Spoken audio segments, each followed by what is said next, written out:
welcome to another video.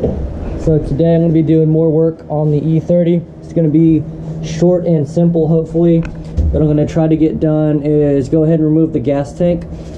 I don't know if there's any fuel left in it, so I'm going to go ahead and pop it open right here. And then I'd like to get some engine bay prep done too. Just some small things that need to get knocked out on it. I'm pretty much just going to jump right into it. So this will be E30 part 4 or 5, I don't know, but here it goes.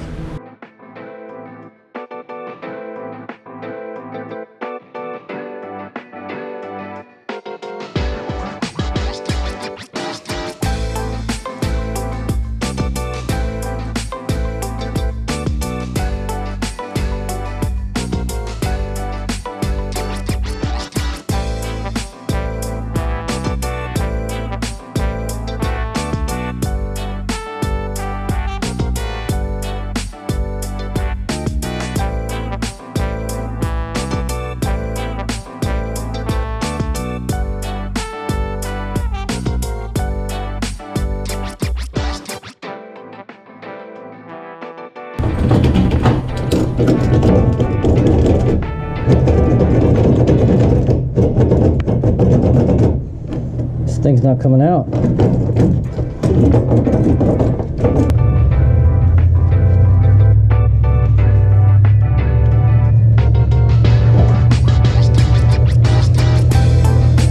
Shit.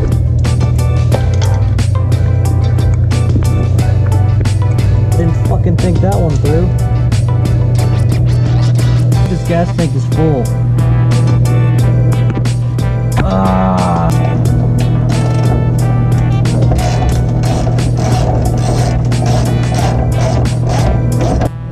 Where's the next one? Where's the next bolt? Probably in this corner over here somewhere. Is this a drain point? Oh, that's not good. Man, I think this is a drain point. It looks stripped out though. I don't think I can drain it. I see the other bolt right there though, way up there. Alright, now it's coming out too. See if I can fit my tool. Yep, there it is. There it is.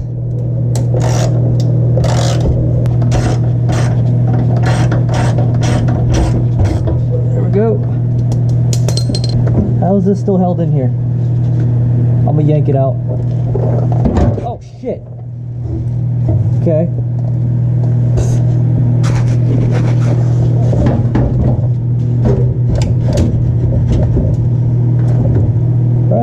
Right on. Not too bad. Not too bad. It's gonna come off. And then there's probably some, oh, look, I see the line. That's the line from the fuel pump right there. Little metal line back there. The chances of my phone falling out of my pocket onto the floor and getting gasoline dripped onto it, slim to none, but it happened.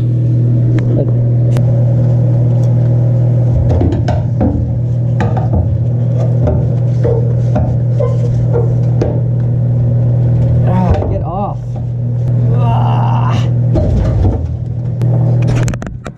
That is all kinds of hella rusty in there. This thing's garbage.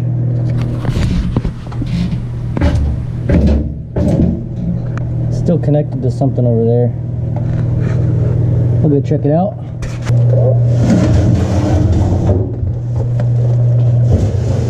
Hey, this thing is kind of heavy. I mean, it does have fuel in it, but still. I'm going to replace it with a much safer baffled, probably 10-gallon fuel cell. If I haven't told you guys yet, pretty sure I can fit a 10 or a 15-gallon fuel cell in here. I'm actually going to measure it out real quick and see what I can fit in there. See what I got to order. So I got the tape measure in here. Let's see. What is let's check out the diameter of this. It's dang, it's about 2 foot. 2 foot. And well, it's a circle, so it's going to be 2 foot. That's not too bad. So maybe I could do, if I put of course the fuel cell is going to be square. You know, maybe from here to here. It's just guesstimate measure. Well, look, 20 inches by 14. Shoot, I might get a 10 gallon just to be safe. I know the 10 gallon's like 1 foot by 1 foot by 1 foot. Okay, so now that the fuel tank is out, I'm gonna go ahead and pull the rest of the accompanying lines out. One thing I do want to note is, where's it at? Okay, these 2 wires right here, I'm gonna mark them probably with tape or something, because I will need to reuse them. I'll probably extend them and then use the existing wiring to wire the new fuel pump, and I'll probably run the line. I'll probably run the fuel lines just along where the factory ones are. So I'm gonna pull those, and then I'll pop this little removable piece out of the trunk, or the little trunk donut lid area, or whatever you want to call it, and I'll probably just run the lines through here to the fuel cell that I install up in there. So yeah, like I said, I'm gonna reuse these wires. No sense rewiring the whole thing, so should work all right. Quick side note, my clutch for the Corvette came in from Monster Clutches. FedEx guy just dropped it off, but nice. Out of the way. Yep, clutch, flywheel, and pressure plate. I'm still waiting on the master cylinder and speed bleeder from Tick Performance, so that'll be in soon, but clutch is here.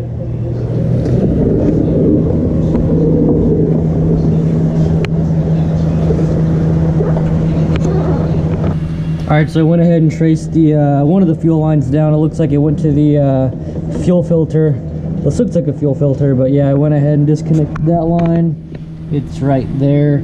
So now I'm gonna pull off the fuel filter and then start chasing down more lines and figuring out all where they go.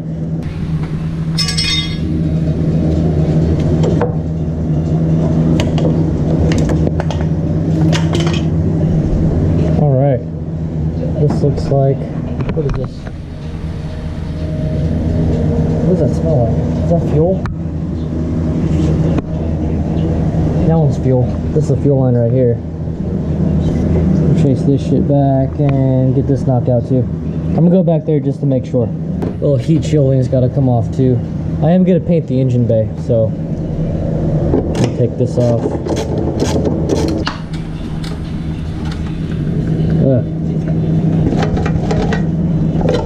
Okay.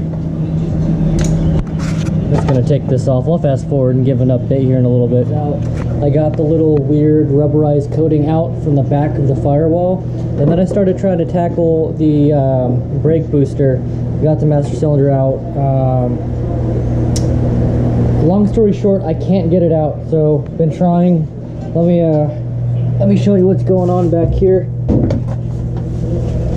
If I can walk back here.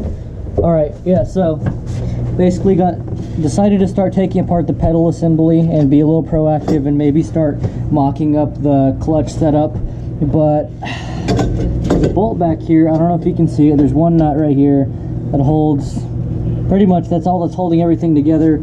I can't get it. I'm gonna cut it off. I'm gonna go with the boosterless setup anyway, so I don't need that. But yeah, it's gonna get cut off.